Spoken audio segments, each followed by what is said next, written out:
My son told me I was worth less than the television in the living room. He said this looking into my eyes with a coldness that I never imagined possible. It broke me inside, but I still tried to understand, justify, find some reason in the contempt. It was only the day I heard, by chance, his connection with his lover that everything made sense. It wasn't just about me, it was about something buried, something I spent my entire life trying to hide. The truth that escaped that woman's mouth ripped me deeper than any knife. It was there, in that silence between one word and another, that I knew that my past was not just alive. He was armed, ready to destroy me. My name is Dolores Castillo. I am 68 years old. I live in a forgotten neighborhood of the city, where the walls are high, neighbors don't look at each other, and time seems to slow down.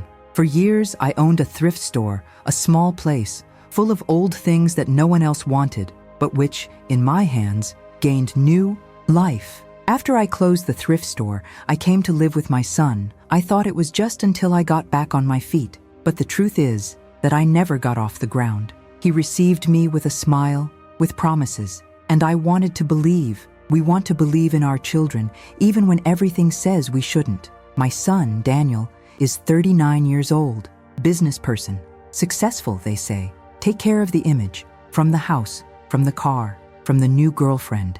Everything about it looks tidy, modern, controlled, minus the look. There's something about his look that gives me goosebumps, as if he was always calculating, as if he was waiting for the right moment to cut. For a while, I thought it was just stress, that life was pushing me too hard. But the truth is, he never saw me as a mother. I saw myself as a burden, a nuisance, a memory of something he wanted to erase. I slept in the back room. The walls were thin. That night, I got up to go to the bathroom, and when I walked down the hall, I heard his voice on speakerphone.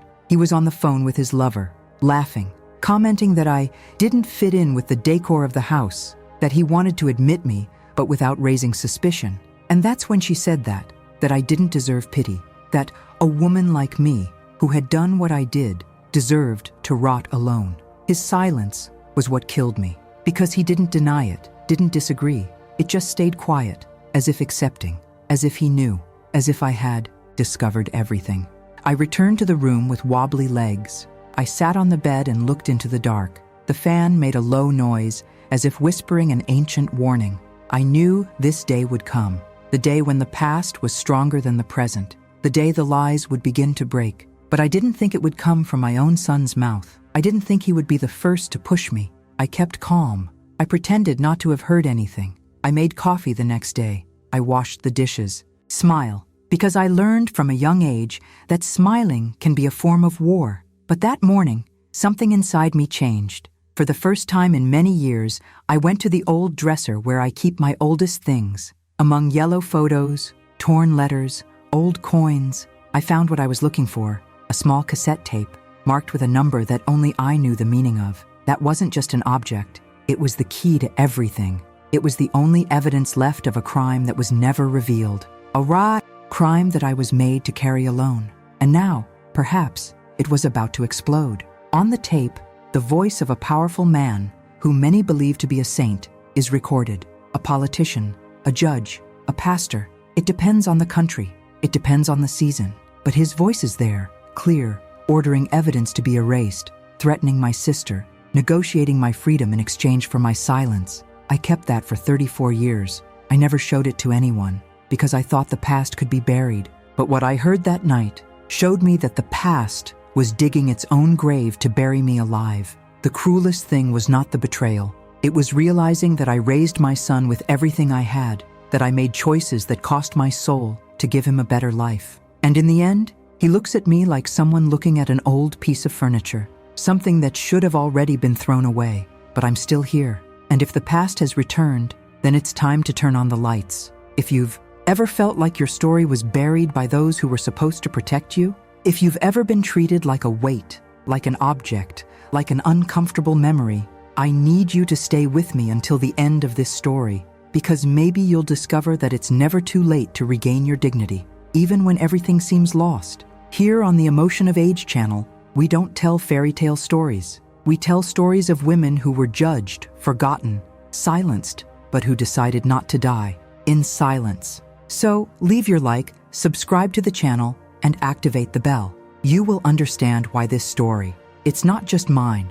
It belongs to a lot of people who are tired of pretending that everything is fine. And if you've experienced something similar, comment where you're watching from, because no one should feel alone in the dark. Now take a deep breath, because what comes next is going to hurt, but it can also liberate. The first time I heard the word shame was when I was 7 years old. She was sitting in the hallway of the orphanage with scraped knees and an empty stomach. One of the caregivers pointed at me and said to the other, "This one is going to end up like her mother, or worse." I didn't know what she meant, but I never forgot the tone.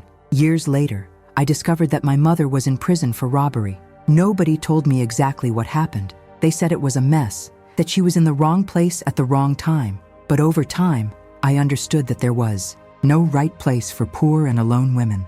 My childhood was a sequence of silences, pushes, and hard looks. I grew up in the system. Temporary homes, broken promises, beds shared with strangers. At 11 years old, I ended up at the house of a man who claimed to be my uncle. I never knew if it was true. He called me a smart girl and taught me how to count money before I even learned to write my own name correctly. He asked me to carry envelopes to the other side of the city. I never asked what was inside. It just did. At 14, I saw my first body on the ground. A man who tried to run away with one of the packages. It wasn't my responsibility, but the image stayed. The blood, the puddle, the silence around. Nobody ran. Nobody screamed. They just took what he was carrying and kept walking. It was that day that I understood that the world I lived in had different rules, and that either I learned to obey or I would disappear without leaving a mark. At 17, I became involved with an older man. His name was Ezekiel. He said he loved me. He gave me attention, gifts, protection. He was the first to make me feel seen, but the price was high. He worked for a group that took care of the shadow accounting of certain politicians and businessmen. Money laundering, counterfeiting, international remittances. And I, without knowing it, became part of it. I started by making simple notes, then started recording deposits and transfers. When I realized, I was already trapped in that maze. At 20, I became pregnant with Daniel. I wanted to get out of it all. Ezekiel promised we could do it, but in the 3rd month of pregnancy, he disappeared. I found out later that he was killed. No wake, no body, just a box with belongings and a letter. "Run away, Dolores. Take care of our son. Don't trust anyone." The letter was stained with blood. I kept it for many years, until the paper fell apart. I ran away. I changed my name, of city, but the network was long. A man found me and gave me 2 days to choose. Either I would return to the scheme and keep my son safe, or I would disappear and leave Daniel an orphan. I accepted. Angry, afraid, but I accepted. For him. For 10 years, I was the group's accountant. I knew everything. Dates, names, values. I saw people rise and fall. I saw friends become enemies. I saw innocent people pay for the mistakes of monsters. And I saw my son grow up inside a dome of silence. I never let him know. He said he worked in financial consultancy. He dressed seriously, invented meetings, but the eyes don't lie. And Daniel learned to look suspicious too soon. There was a day I won't forget. Daniel was 8 years old. He came home from school with a scratch on his face. He said that a colleague called him the son of a criminal. That destroyed me inside. But smile, I made cake. I sat with him. He said it was all a lie. That envy made people talk nonsense, that our family was worthy. But that night, I cried alone in the bathroom. I knew that bubble of lies was starting to crack. I started saving evidence, documents, receipts, recordings, not to protect me, but in case one day Daniel needs to understand who I was, what I did, and why. But the years passed. The threats have diminished. The group dissolved, or disguised himself better, and I, tired, clung to the hope that I could live the rest of my days in peace. At 46 years old, I opened my thrift store. Small, simple, but mine. Used clothes, old pieces, people with stories. It was the place where I felt alive, where I could smile without fear, where it was just Dolores, the lady who knew how to fix zippers and sew buttons perfectly. And that's where I spent almost 2 decades. Daniel grew up. He studied on scholarships with the help of acquaintances. I never cared about my sacrifices. He never asked where the payments were coming from, and I let it, because he believed that protecting him was hiding everything. But today I understand that this choice cost me my soul, because to protect him, I lied. I signed papers that disgusted me. I took dirty money in the car next to his car seat. I loved my son more than myself, but love without truth is built on sand. And today, I see the cracks. The weight of it all never lifted. I just learned to carry in silence. Sometimes, in the quietest moments of the day, like when the sun shines through the window and the smell of coffee fills the kitchen, I feel a deep anguish, as if something inside me was always waiting to fall, always waiting for the moment when everything would come crashing down. Maybe that's why I kept the tape. Maybe that's why I never destroyed it, because a part of me knew. I knew that the truth charges, that the past does not remain silent, that one day someone would look into my eyes and ask, "Who are you, Dolores?" And now, with everything I heard from my son's lover, with the cutting words spoken by him himself, I know that this day has come.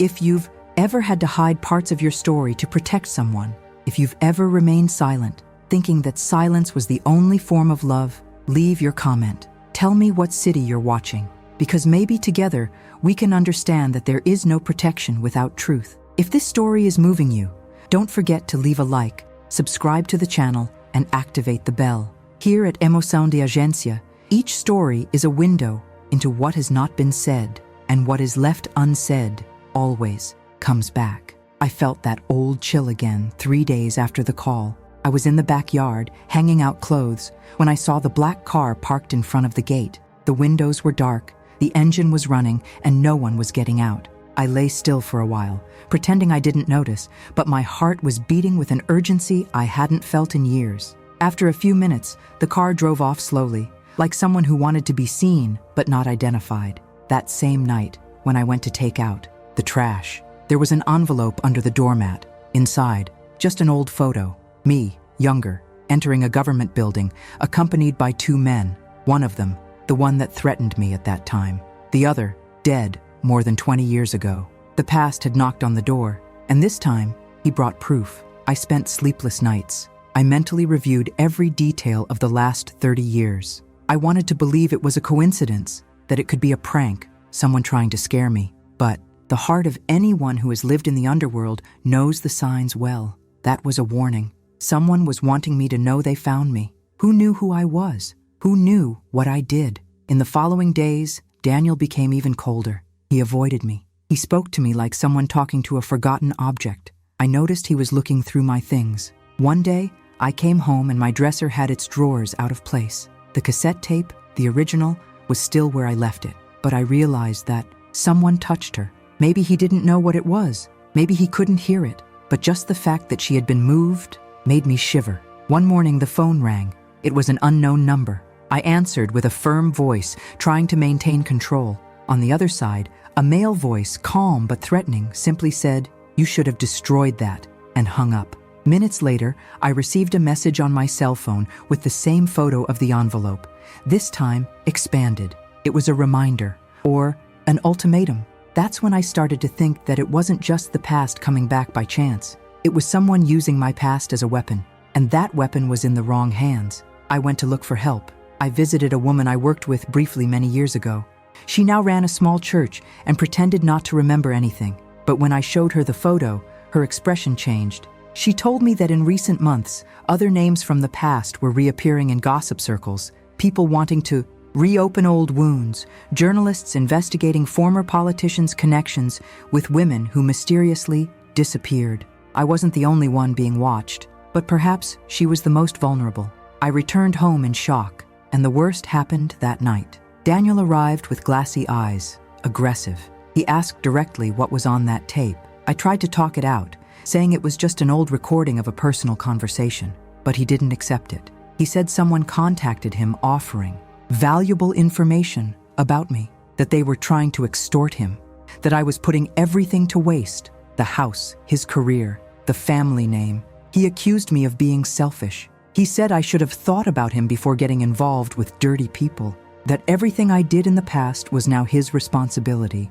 And then he released that sentence, the one that will echo in my soul for the rest of my life. He said it was better to get me admitted before I destroyed everything, that I was just a time bomb waiting to explode. that she was already too old to have the right to hide anything anymore. I was mute, not out of fear, but because I recognized in that look the same contempt that I saw on the faces of the men who used me in the past. The same look as those who think that a woman alone is a piece of furniture. And I realized that somehow my son had inherited this, not from the blood, but the lack of truth. The next morning, he locked the door to the room where my old papers are kept. He said it was for my safety, and from then on, things would change. I understood that as a direct threat, and then, for the first time in years, I decided to react. I made copies of the tape. I hid it in 3 different places. I sent one of them by mail to an old journalist acquaintance who now works on an independent portal, and I wrote a letter. In it, I explained everything, every name, every number, every pain. I don't know if she will read it. I don't know if you'll believe it. But now, I am no longer silent. Daniel doesn't know this yet. Continue with your plans, your calls, your lies. You think you're in control. But what he doesn't know is that a woman like me, when she decides not to keep quiet anymore, is capable of changing the course of everything. If you have ever experienced this type of invisible threat, this suffocation of someone who knows they are being hunted without being touched, comment below. Share this story. There are many people who think that the past can be buried with cement and forgotten. But the past is like water, always finds a crack. If you've been following this far, leave a like, subscribe to the Emoção de Age channel, and activate the bell.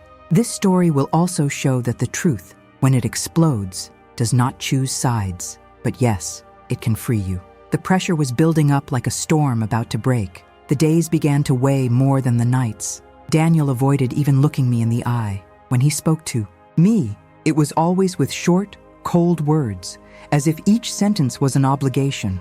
The house, previously silent by routine, now carried a type of tension that hurt the skin, like damp on the walls, like invisible mold that is corroding everything from the inside. The grandson stopped coming. The ex-daughter-in-law no longer answered my calls, and the neighbors started to observe me in a different way, as if they had heard something, as if they knew what I didn't yet know. It was on a gray Tuesday that everything that was hidden broke once and for all. The doorbell rang early, when Daniel was still in the shower. It was a brown envelope with no return address left under the door. Inside, a copy of my letter, the one I sent to the journalist, and a handwritten phrase on folded paper: "You are being used. The tape is in the wrong hands. Run." That same night, Daniel arrived later. It was agitated. He said he knew about the letter, that he had friends everywhere, that nothing was beyond his control. When I asked how he got access to the correspondence, he laughed. He said I was naive, that in this game, I was just an easy piece to take down, that he knew who I was, knew everything, and that now he was going to take action. I was out of breath. My fingers tingled. I sat on the couch trying to understand what was happening. How did he know everything? Who had leaked? Why now? He looked at me with disgust, with a contained anger that overflowed with sarcasm. And then he said, without blinking, that he was tired of carrying the weight of a tainted mother, that his name was worth more than my entire story, that a woman like me should hide and not show up wanting redemption, that I was worth less than the television in the living room, that my presence interfered with the design of the house, that his lover at least didn't have a disgusting past to hide. At that moment, something inside me broke, but it wasn't pain, it was something else, a new silence, like when we stop being afraid and start feeling something else, coldness, clarity. His anger wasn't just about the tape, it was personal, deep. It was an anger built on layers of unspoken hurt, frustrations, and poorly digested truths, and perhaps, more than anything, guilt. The guilt of being born from the womb of a woman who could never be completely free.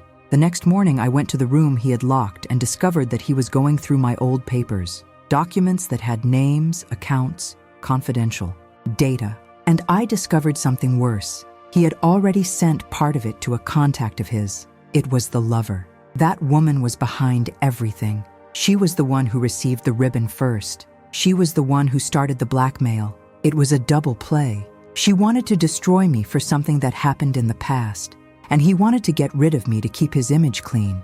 The connection between the two went far beyond an affair. It was an alliance, a conspiracy. I called the journalist. She confirmed to me that she had received a doctored copy of my letter, sent by an anonymous source. Someone was trying to flip the narrative, paint me as responsible for crimes I had helped report. What's more, they used my name to divert attention from other larger investigations. My past became ammunition.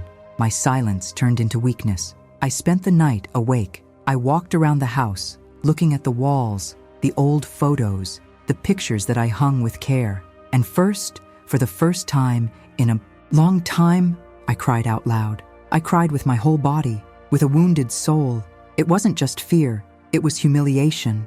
It was the pleasure of being betrayed by the one I protected most. I remembered when Daniel was little and was afraid of thunder. I lay down next to him, sang softly, saying that everything would pass, that I was there, that he was safe. And now, he was the thunder, he was the storm. But then something changed. I remembered a phrase my mother said before being taken away by the police. She held my face with teary eyes and said, "Never let anyone make you forget who you are, even when the whole world says otherwise." And at that moment, I felt like she was there, that I couldn't run away anymore, that hiding only fed the monsters, that the end of the escape has come. At the end of that morning, I sat at the kitchen table and wrote a new letter. But this time, it wasn't for a journalist. It was for myself. I listed everything they made me believe, that I was weak, that I was dirty, that I was unworthy.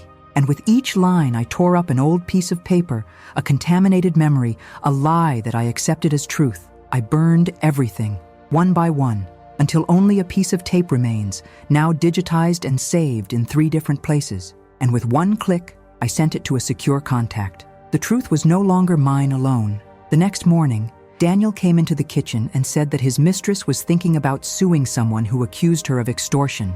I just looked at him, in silence. For the first time, I didn't ask for explanations. I didn't cry, I didn't beg. I just said that if they wanted war, they would have war, but not with screams, with proof, with dates, with memories that I was finally ready to reveal. If you've made it this far, you know how heavy it is to carry guilt that isn't just yours. You know what it's like to be used, discarded, and still get back up. So comment below if you've ever had to choose between silence and the truth. And share this story with someone who needs to hear that being too silent is also a way to die. Leave your like, subscribe to the Emoção de Age channel, activate the bell, because now the story is about to change. And once you turn, there's no turning back.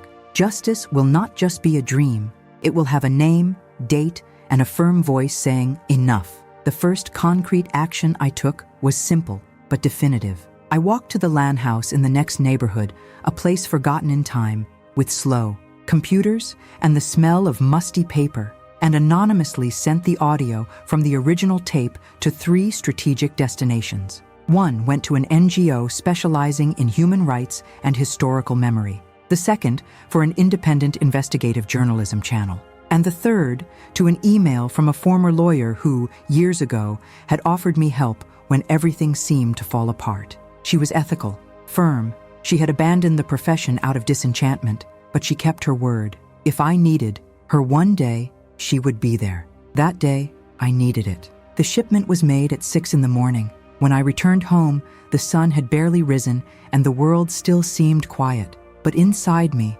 something had already changed. It wasn't courage, it was survival. The certainty that if I didn't take control of the narrative, they would do it for me. And this time, not with facts, but with versions, with distortions, with manipulation. Around 9, my phone rang. It was the former lawyer. His voice was surprised, but firm. She had heard the recording. He said the contents were explosive, which involved names still active in politics, in companies, even in charities. Men who built careers on the rubble of those, like me, who were silenced. She said if I was willing to move forward, so was she. But he warned that the consequences would be great. I could lose everything. The security, privacy, even my freedom, if they wanted to reopen old processes and twist the facts against me. I took a deep breath and said I had nothing left to lose, that what I feared most had already happened. My own son had turned his back. My story was being used by others, my name dragged through the mud, and now, at least, I would have a voice. For the first time, I would have a voice. From then on, everything picked up pace. The lawyer arranged a meeting with a trusted journalist. He listened to the recording with wide eyes. He asked for authorization to verify the names and data. In less than 2 days, he confirmed that the documents I still kept matched data from old processes filed under secrecy. There were illegal payments, forged contracts, a money laundering network, and, worse, political agreements hidden under the pretext of social actions. The tape was a bomb, and I, the last living witness with evidence in my hands. Daniel didn't know any of this. I continued to act as if I were a fragile figure with no way out. His lover started to appear more frequently. He made a point of moving around the house like if she owned it, she would take photos, laugh loudly, ignore me as if I were part of the decoration. But I watched, in silence, and he prepared the right moment. The following week, the journalist published a preview of the investigation. You didn't use my name. You just referred to a protected source. The article had an immediate impact. The name of one of the men in the recording was leaked. Social media exploded, and the traditional press tried to deny it. But they couldn't, because the evidence was too strong. The dates, the documents, the voices, everything there was real. On the same day of publication, I received a call. It belonged to her ex-daughter-in-law's mother, a woman who was never close to me. Her voice shook. He said he was on my side, that he was always suspicious of Daniel's intentions, that I knew I wasn't a saint, but that no one deserves to be treated like trash, especially by those who created them. She thanked me for protecting her grandson all this time. He said he missed him, but he was confused, manipulated. That call gave me more strength, knowing that someone saw, that someone understood. Shortly thereafter, the lawyer was able to schedule a preliminary hearing to discuss my status as a protected witness. Yes, because now, officially, I was a centerpiece in a national investigation. I was instructed to maintain confidentiality about the process, but by this time, Daniel's lover was already panicking. I discovered that she had deleted profiles on social media, that she was being mentioned as an accomplice to blackmail and illegal leakage of confidential information. Daniel, on the other hand, was still trying to maintain his pose, but deep down, I saw the despair building in his eyes. He didn't know how to contain it. He grew up thinking that control was the same as power, but you never understood what real power is when you face your own truth and move on, not when you hide behind masks. One quiet afternoon, he entered the room and threw a box on the table. Inside were some of my papers that he had hidden.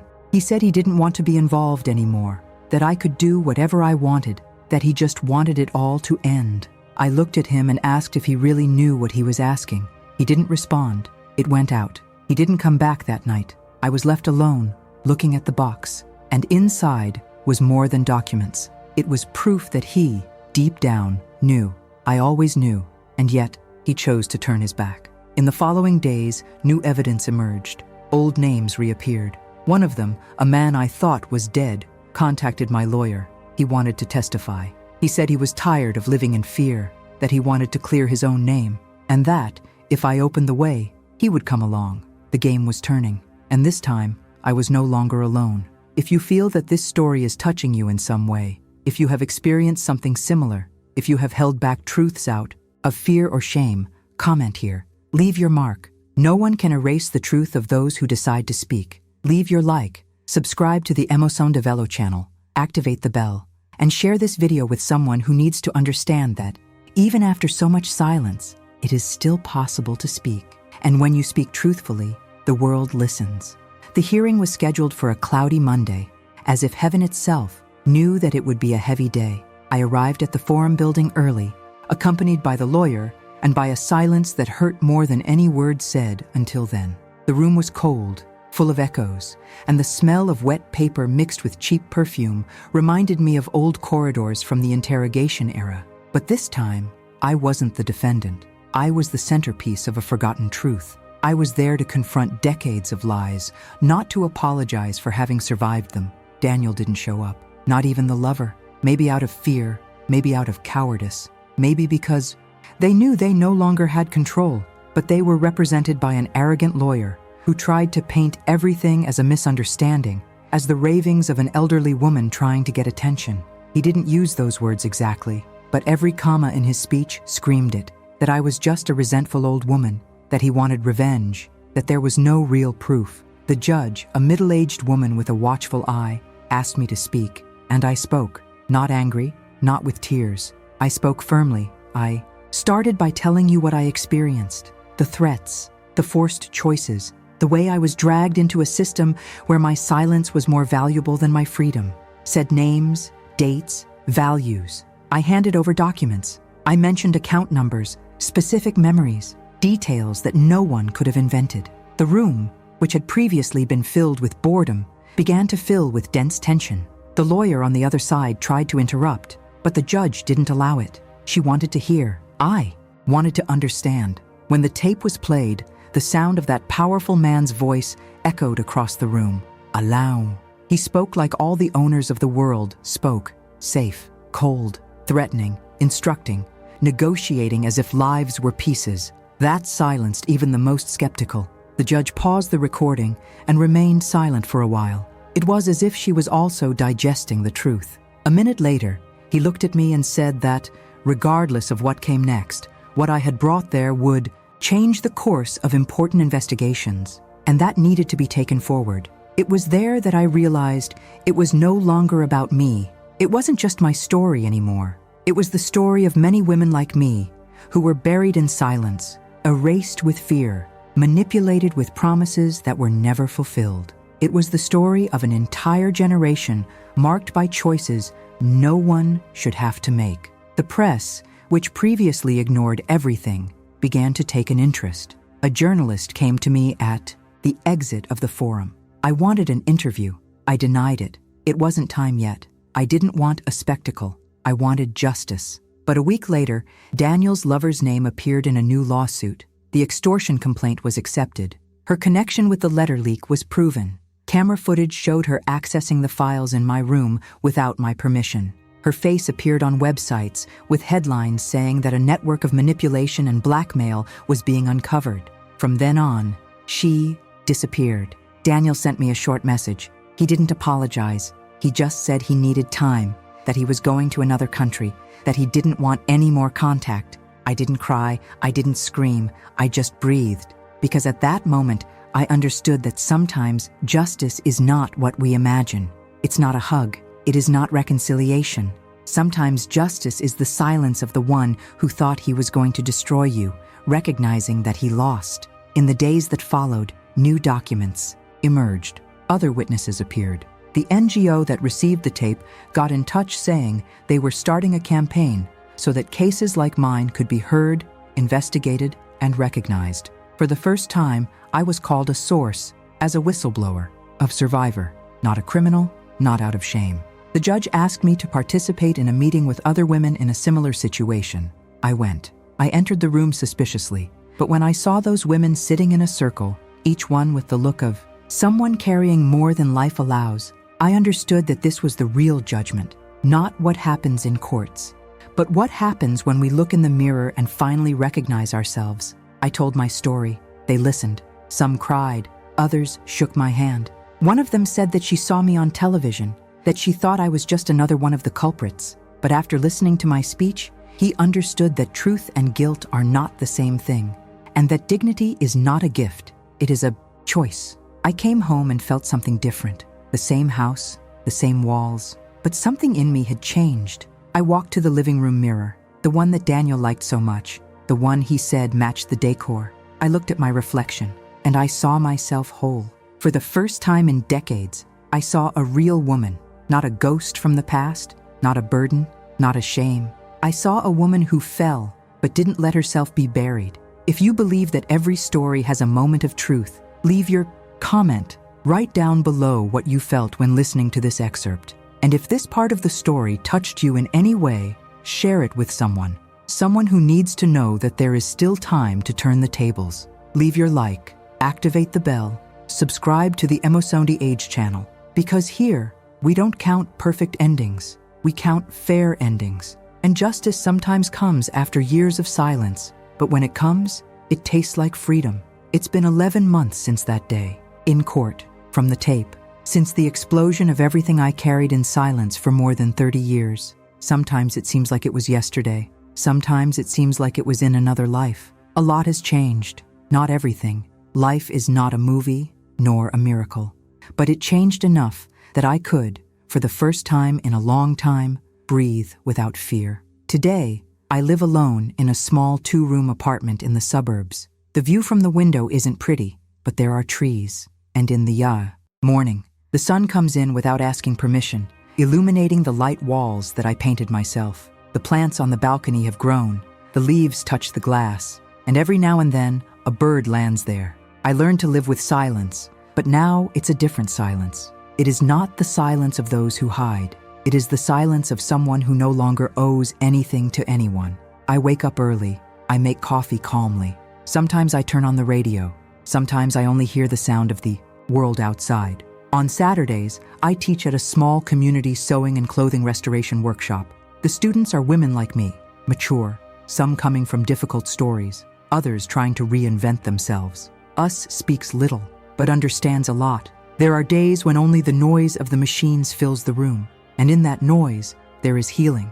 It has strength. The ex-daughter-in-law came to me after a while. He apologized for leaving. She said she was also being manipulated, that she felt ashamed. We talked for a long time, without masks. She told me about her grandson. I said he asked about me, that he missed the cakes, the stories. And one Sunday she brought him to my house. It was strange at first. He didn't know whether to hug me.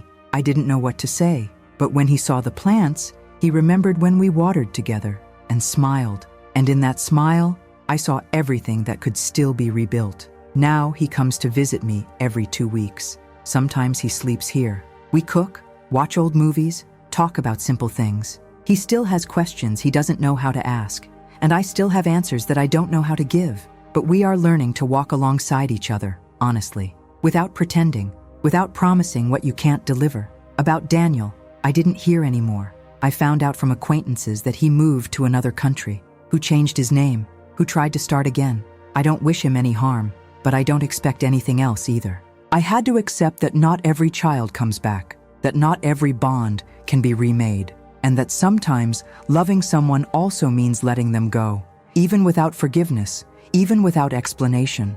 The journalist who received the tape continues to investigate. The lawyer became a friend. Sometimes we have coffee together. We laugh. We remember the absurdities. And she always tells me that the most impressive thing about this whole story was not the content of the tape, nor the names that fell, but the fact that I kept it for so long, that I resisted in silence and, at the right moment, chose to speak. She calls me a witness to late courage. I just smile, because courage has no age, and the truth, when it arrives, does not ask for permission. I received invitations for interviews, to give lectures, even to write a book. I refused almost everything. I don't want fame. I don't want a stage. I just want my story to help other women understand that there is no hole too deep, nor silence too long that stops someone from starting over. It doesn't matter what you've done. What matters is what you decide to do now. The neighbors, those who used to whisper, now greet me with respect. The bakery on the corner reserved a small table for me, where I sit with my notebook and write memories, not to publish, but to remember. Because forgetting is dangerous. Forgetting is what they want, and I won't give anyone that taste. The other day, a woman approached me at the bus stop. He recognized me from an old article. She said her story was similar, that she was also silenced by a son, silenced by a system, erased by a past that wasn't just hers. He hugged me and cried, and in that hug, I felt like everything was worth it, that every tear, every sleepless night, every humiliation, it was all worth it, because someone listened, because someone saw themselves, because someone understood that they are not alone. If you've made it this far, I want to tell you this with all the truth in my heart. It's never too late. It's never too late to get up. It's never too late to open your mouth and say, enough is enough. It's never too late to look in the mirror and decide that you are more than what was done to you, more than the error, more than the pain. You are what you choose to be from now on.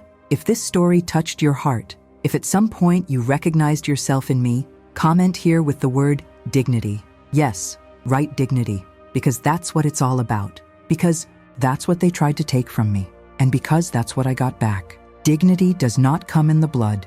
It doesn't come in the last name.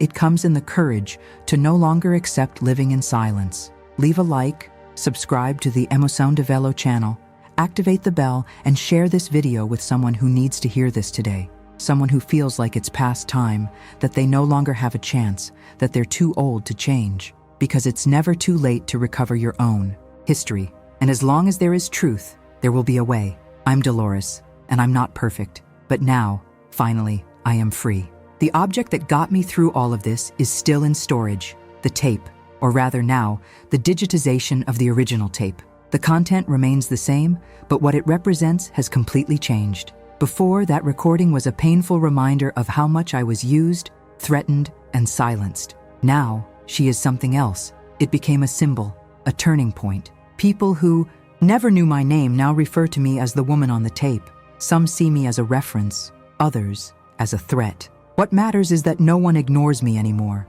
The journalist who received the recording said in one of the articles that that audio was the equivalent of a grenade forgotten in the archives of history, a grenade that only needed to be pulled by someone with courage, and that, in this see-so, I was the one who pulled it. Not because I wanted to destroy, but because I couldn't live in ruins anymore. The repercussion was greater than I could have imagined, and honestly, bigger than I wanted. My name was mentioned in political debates, on university panels, on radio programs and forums for women at risk. Some outlets tried to distort my story, as they always do, but others decided to tell it carefully, listening to what actually happened. The NGO that received one of the copies invited me to be an advisor on a new project. They created a listening and mentoring program for women who went through situations similar to mine, not only victims of crimes, but also women who, due to life circumstances, were part of the system that destroyed them.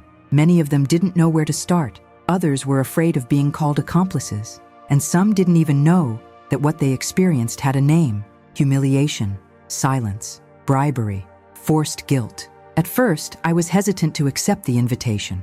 I thought I wasn't prepared to hear other stories as heavy as mine. But then, at one of the meetings, a woman arrived and showed me an old paper. It was an arrest record for his mother, and next to it, newspaper clippings with my blurred image as I left the court on the day of the hearing.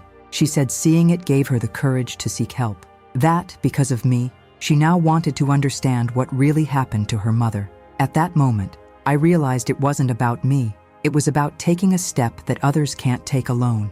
The tape didn't just reveal decades-old crimes. She revealed that many of those in power were still operating under the same rules. The speech changes, the tie changes, but the practices remain the same, and that bothered big people. For weeks, I received anonymous letters, threatening messages, attempts at intimidation.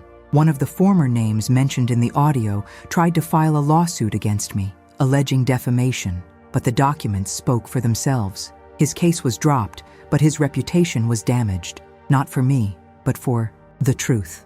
Daniel, still out of the country, didn't look for me anymore. A person close to me told me that he tried to sell part of the story to a screenwriter, offering a distorted version of the facts. He positioned himself as the victim, as the son destroyed by his mother's choices. When I found out about this, my first reaction was anger, but then I felt something else, pity, because I understood that he still didn't have the courage to look at his own truth. I still preferred to create an acceptable, clean version, even if it was based on a lie.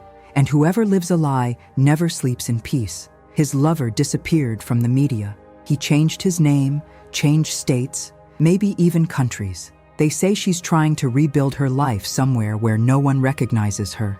I, on the other hand, chose to remain, not out of pride, but because I no longer have a reason to run away. My life is now made up of simple choices: the plant I water every morning, the notebook where I write reports, the balcony chair where I sit to listen to the sounds of the street, and the old digitized tape stored on a flash drive inside a wooden box with my name engraved by hand. This box is the only object I will take with me if I ever need to move again. Not for the content, but for what it represents. It's not just proof. She is the reminder that I resisted, what I talked about when everyone expected me to shut up, that I chose to face even when no one else believed in me. It's my personal symbol, my amulet, my flag. I occasionally receive messages from women who heard my story in other countries. Women from Latin America, Europe, even the United States. They write carefully, timidly. They tell their stories in pieces. Some carry old traumas, others recent hurts. Some still live under the control of family members who manipulate them. Others fled, but they all say the same thing, that hearing my voice made them realize that there is still time, that there is still a way, that there is still dignity. If you're listening to this right now and feel like you still carry a piece of the tape inside, a hushed secret, a fear that silences you, I want you to know that you're not alone. I was there. I walked in this dark, and I came back, not unscathed, but standing. Comment here if anything from this story touched you. Write the word ribbon, because this tape became more than an object. It became a living memory, and memory is what no one, no matter how powerful, can erase. If you haven't done this yet, leave a like, subscribe to the Emoção de Age channel, activate the bell, and share this story with someone who needs to understand that the truth cannot be erased, that what was experienced, even in silence, remains alive until it is named. Every woman who has been silenced carries a tape inside her, and when she decides to press play, the whole world listens. The faces behind all this, now revealed, began to fall one by one, like dominoes that had been sustained for years based on well-told lies and purchased silences. One of them, the prosecutor with the clearest voice on the tape, was removed from his position shortly after the official announcement. Trying to deny it didn't help. The recording featured not only his voice, but also his style, his recurring phrases, the way he called others "my boys," how he said, "We can solve this in our own way." Recognition was immediate, and the public shock was even greater when they linked his voice to the child protection campaign he had launched 2 years earlier. The mask fell in a way that not even the most cynical people were able to sustain his image for long. Another, more discreet character was a retired former police chief who now worked as a security consultant for city halls. His name appeared on documents that I confirmed personally with the journalist and the lawyer. He received monthly payments in the name of a fictitious company registered in the name of oranges. The company, in turn, was linked to embezzlement of public funds. The connection between the money and the days he spent watching me years ago, when he was still threatening my sister, was clear. The court, with the tape and documents that I kept, had enough to open the investigation. He is being prosecuted for illicit enrichment and concealment of evidence. The most ironic thing is that for years, he presented himself as a defender of families. Allies also began to appear, and they weren't necessarily the ones I expected. One of them was Teresa, a woman who worked for decades as an assistant in a criminal court, and who was present at meetings where my name was mentioned as a problem to be contained. She sent me a handwritten letter. In it, he said that, at the time, he wanted to help me, but he was afraid. She said she kept copies of the minutes and was ready to testify. The lawyer met her in person.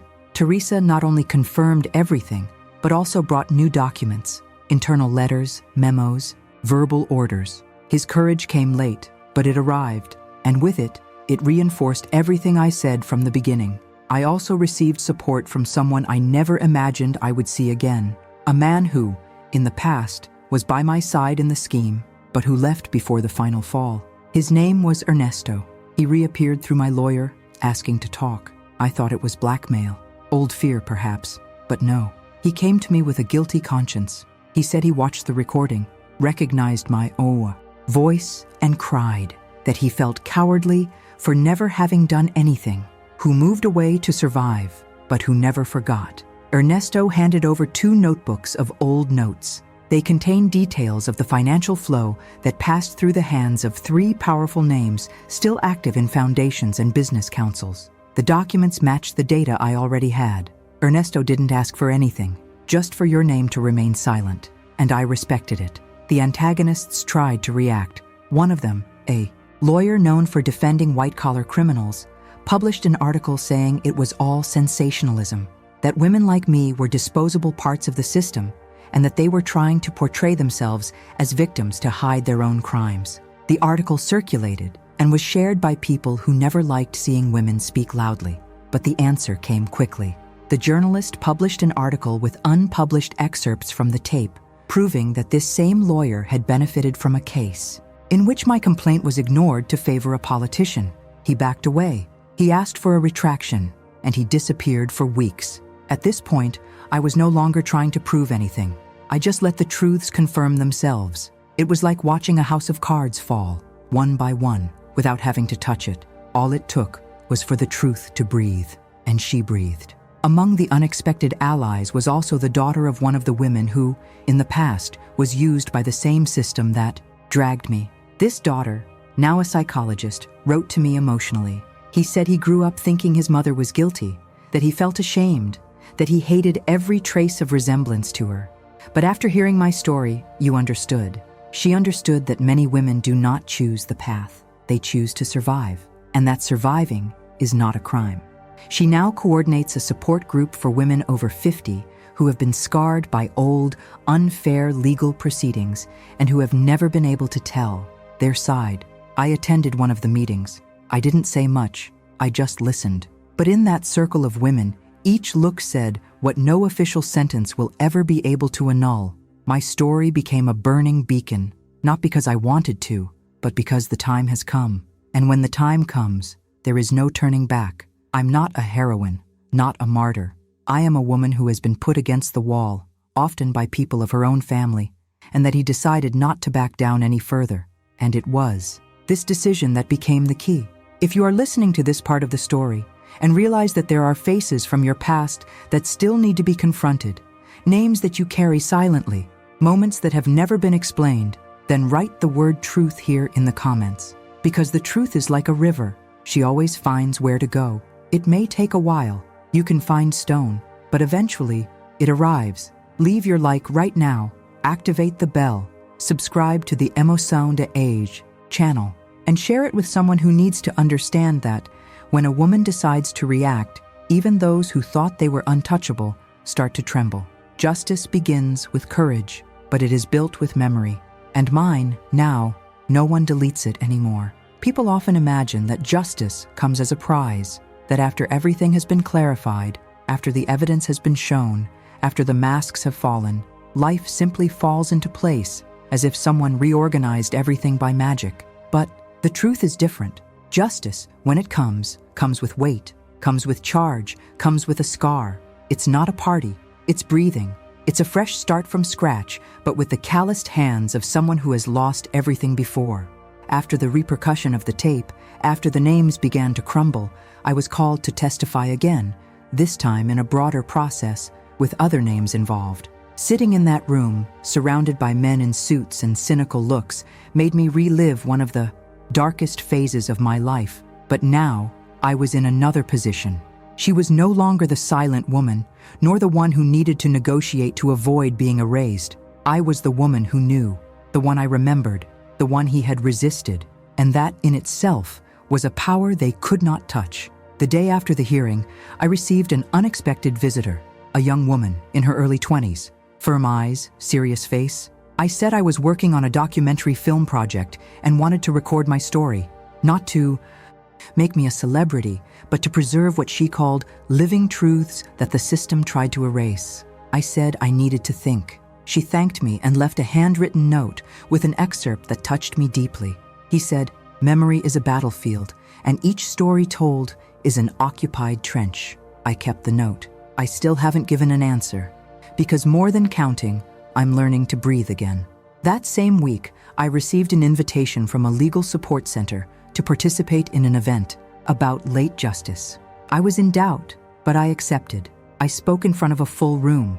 They were lawyers, public defenders, social workers, mothers of prisoners, women who cried in silence while I spoke. I didn't give a speech. I only took the truth. And for the first time, I told in public how I was threatened, how I was used, how I was left alone to pay for the mistakes of men who today posed as benefactors. When I finished, the silence in the room was absolute. No one applauded right away. It took them a few seconds to breathe, and only then did the applause begin, one by one.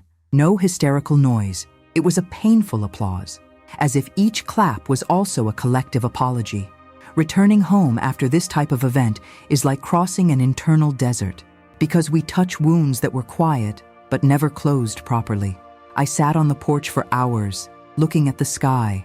I thought about everything I lost: friends, time, youth. I thought about Daniel. I thought about the sister I tried to Protect and who died thinking I would still be arrested.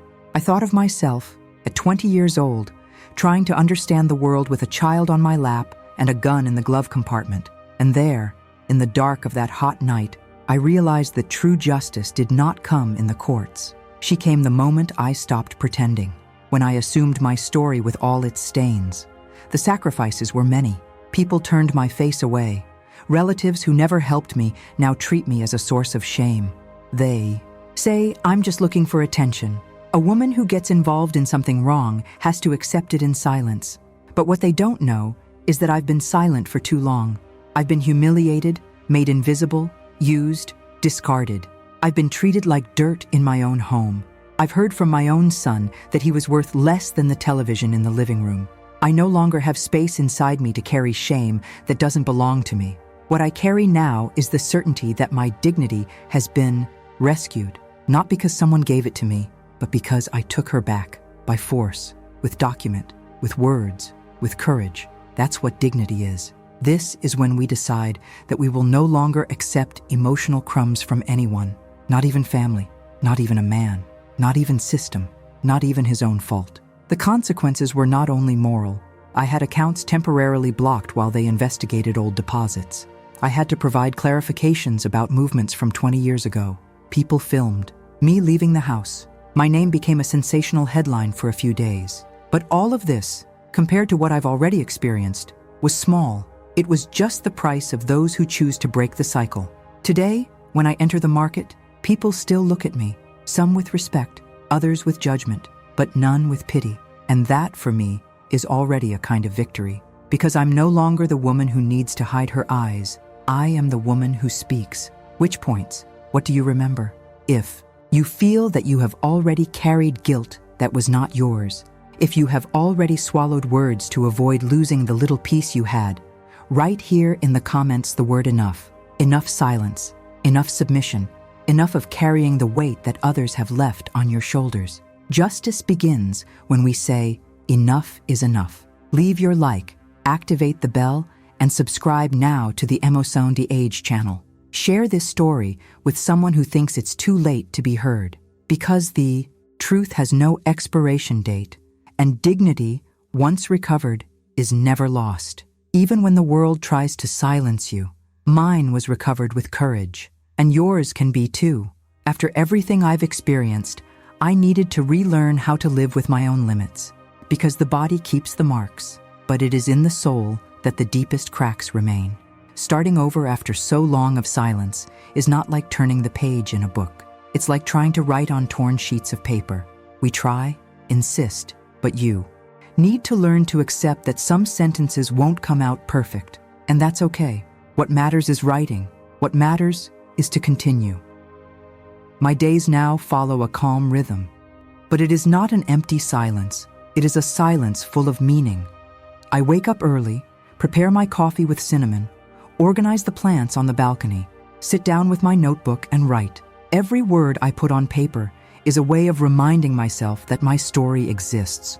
That hasn't been deleted, that everything I went through was not in vain, and that, even if no one else reads it, I read it. I heard, I saw everything, and I survived. I receive messages almost every day. Women who watched me, who found the story on social media, who heard my voice on podcasts, who recognized me in some articles shared by support groups. Some write in a hurry, as if they fear being discovered. Others write long, detailed, telling stories that sound like mine, but with other voices, other names, other punishments. Many don't want an answer. They just want to be read. They want to know that there is someone on the other side who understands. I read them all. I can't always respond, but I read. And sometimes, that alone is enough to make them feel less alone. A few weeks ago, I was invited to participate in a conversation at a public school. Young people between 14 and 18 years old. At first, they were scattered. They laughed quietly. They used their cell phones. I sat down, took a deep breath, and counted. Not the heavy part, but the real part. I talked about choices, about fear, about what happens when we remain silent thinking we are protecting someone.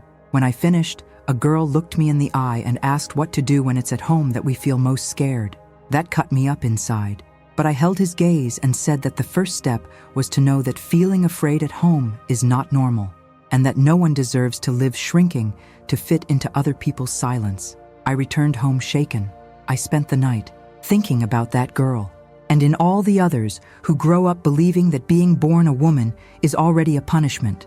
They deserve what they get, that they must remain silent so as not to disturb them. I thought about how my story, with all its pain, might serve as a warning, like a lighthouse, as a shield for those who can still avoid falling into the wrong hands. And this idea made me stronger, because pain, when it finds use, becomes strength. That tape, which was previously a secret, is now kept in a special place at the NGO. It is catalogued as part of a collection of political and social memory. They asked me for permission, and I authorized it under one condition, that it be used for training, to teach, to alert. Not as a scandal piece, but as a real piece. Because the truth should not just be used to punish, she needs to heal too. It needs to transform. The NGO created a project called Voices that nobody wanted to hear. Women who went through unjust arrests, political persecution, ignored domestic violence. I participated in some workshops. I was silent most of the time. But at one of the meetings, a woman older than me told her story. And when he finished, he looked at me and said he only had the courage to speak because he saw my interview on the internet. That, until then, I thought I would die without telling. It was at that moment that I understood that what I did was not just for me. It was for all of us. It was for my mother, who died without clearing her name. It was for my sister, who protected me until the end. It was for myself that I spent years believing of what only had value if it were invisible. There isn't a day that goes by that I don't remember Daniel.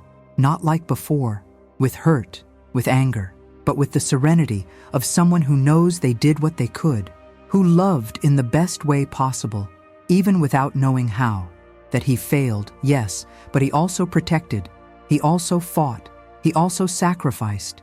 He didn't come back, and maybe it will never come back. But if one day you decide to look for me, you will find a woman at peace, a woman who is not waiting. But he also no longer holds a grudge.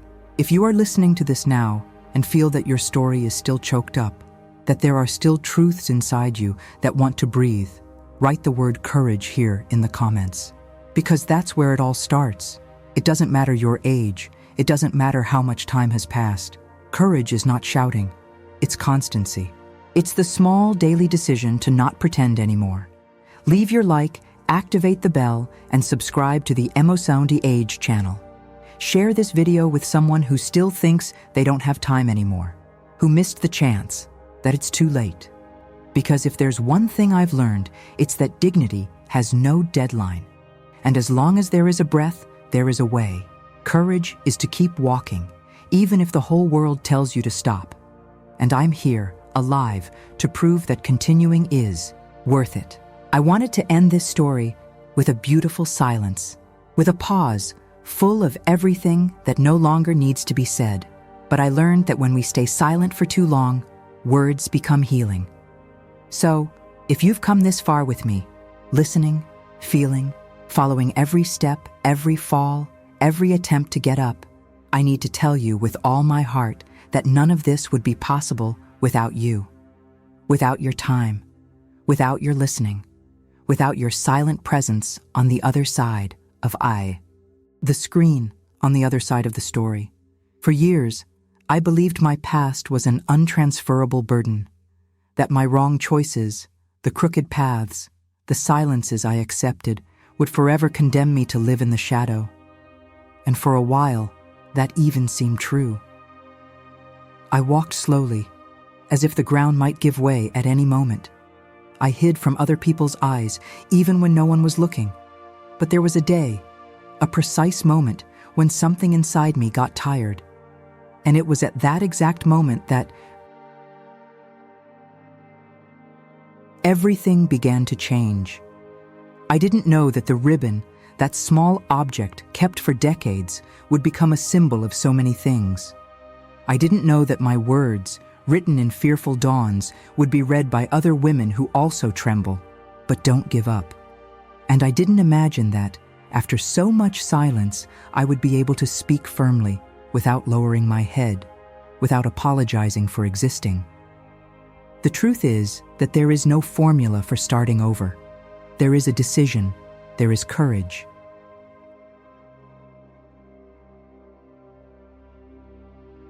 There is tiredness of carrying other people's blame.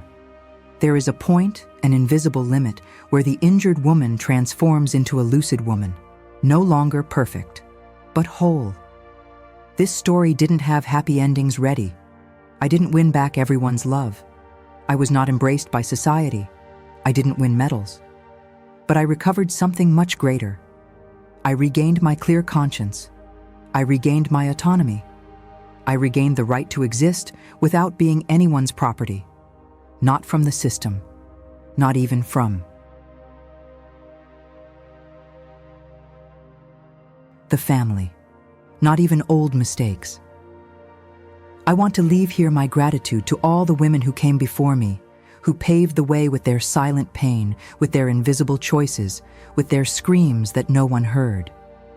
To you, my reverence, you have not failed. You resisted, and your resistance planted the possibility of my rebirth. I also thank the women who are coming now, those who listen to me, write to me, see themselves between the lines. I leave you with a request. Do not remain silent, even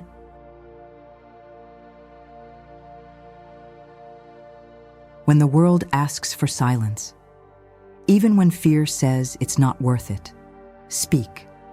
Talk about the pain. Talk about injustice. Talk about the love you still have for yourself, even after everything. Because every word released into the world with truth has the power to heal, to transform, to free. And for those who judge, who point out, who disbelieve, I just leave a calm look. Because I learned that those who don't know the weight of other people's pain also don't have the right to decide what justice is, and that no one has the power to define the value of a life they haven't lived.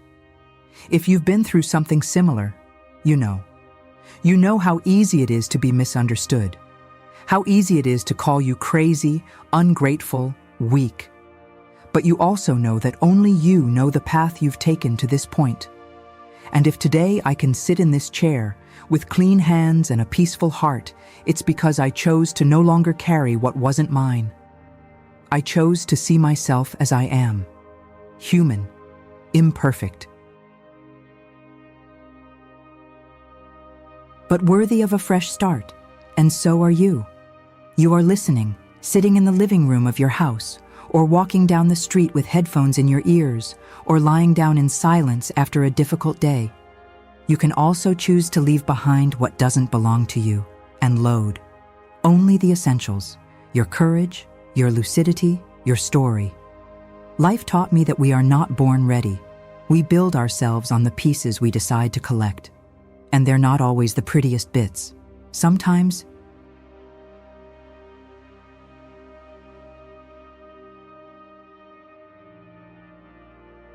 they are the most painful, but they are true. And it is with the truth that we rebuild dignity. One choice at a time, one step a day, one breath a night. If this story touched you, if at any point you felt part of it, I ask you to leave your comment with the word rebirth. Because that's what happened to me, and it can happen to you. Rebirth does not come with flowers. He comes with courage. Leave your like right now, activate the bell, and subscribe to the Emoção de Age channel. Here, we don't tell stories of perfection. We tell stories of real women who faced what seemed impossible and who, in the end, discovered that there was still a chance. There was still time. There was still life. Share this video with someone you love, with someone who needs to hear that they are not alone. That deserves to be heard. That deserves to be respected, even if it was wrong, even if you have been silent for years. Because sometimes all we need is a little truth to wake up. I don't know what future holds for me. But I know who I am now, and that no one else can take away from me. Thank you for walking with me this far. Thanks for listening, for feeling, for believing that it is never too late to start over. Never. Until the last breath, there is a path.